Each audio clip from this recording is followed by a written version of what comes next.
हम सभी एक दूसरे पर आरोप प्रत्यारोप लगाने में दक्ष होते हैं। बस इसी बात का उदाहरण भी यात्रा के दौरान देखने को मिला।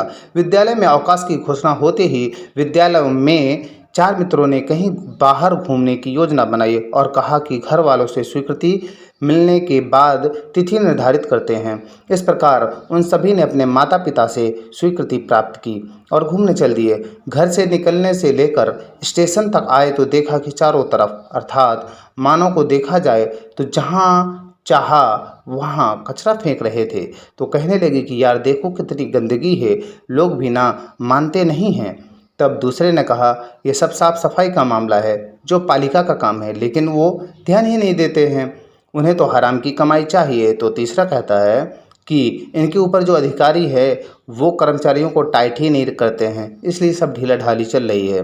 तब चौथे ने कहा कि सब सरकार की ही तो कमी है, सरकार की ही कमी है, वरना ऐसा कुछ ना हो।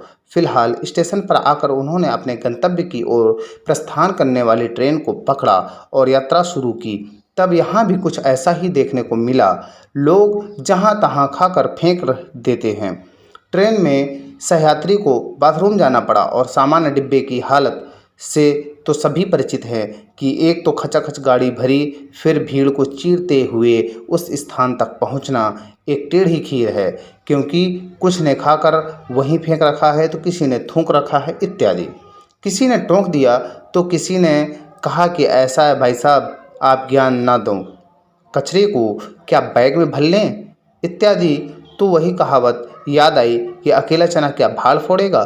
फिलहाल यूं कि बाथरूम पहुंच के देखा तो पाया कि गंदगी चरम पर है, जिससे देख वो और आग बबूला हो गया।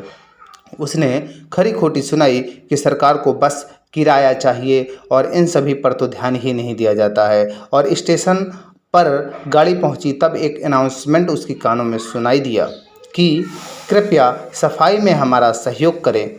तब उसने कहा कि आखिर इनका स्टाफ किस लिए है जो हमारा भी सहयोग चाहिए। वो विद्यालय के छात्र अपने गंतव्य स्टेशन पर पहुंचे एवं उनका वो सहयात्री भी वहीं उतरा। आप सभी ने गौर किया होगा कि जहां निर्देश लिखा होगा कि ऐसा करना मना है, अधिकांशतः वहां ही ज़्यादा वही चीज़ देखने को मिलती है। फिलहाल चारों मित्र घूमने गए और खूब आनंद उठाया। प्रकृति के नज़ारों को देख मंत्रमुग्ध हुए। सैर सपाटा करने के बाद अंत में एक पार्क में छाया में बैठ गए तो वहाँ भी कुछ लोगों को देखा कि कचरे को कूड़ेदान में ना डालकर इधर उधर फेंकते हुए नजर आ रहे थे। इधर उधर फेंक रहे और थूक रहे हैं। तब फिर वही बातें होने लगी कि आखिर किसकी गलती है। तब वहाँ पर बैठे एक बुजुर्ग ने समझाया कि बच्चों, सरकार या प्रबंधन समिति अपनी कोशिश करती है कि ऐसी कोई गतिविधि ना हो, परंतु हमारी भी कुछ नैतिक जिम्मेदारियां होती हैं। यदि हम भी सफाई में अपना योगदान दें तो काफ़ी कुछ बदलाव आ सकता है। क्योंकि आखिर सोचने वाली